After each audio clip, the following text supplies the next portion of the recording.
Сдружение на костурани, односно Сдружение на тютюнопроизводители костурани от село Костурино,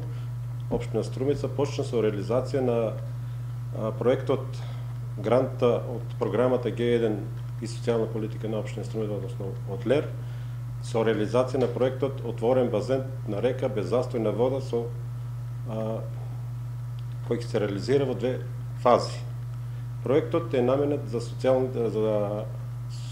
случаеви, односно луѓето што не можат да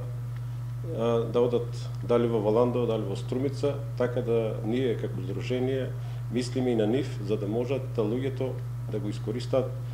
слободното време и слободниот простор за живење.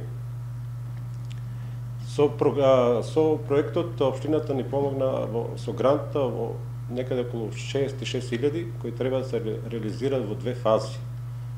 Првата фаза е во почеток, а втората фаза ќе биде во месец октомври, така да проектот може да биде готов до крајот на годината.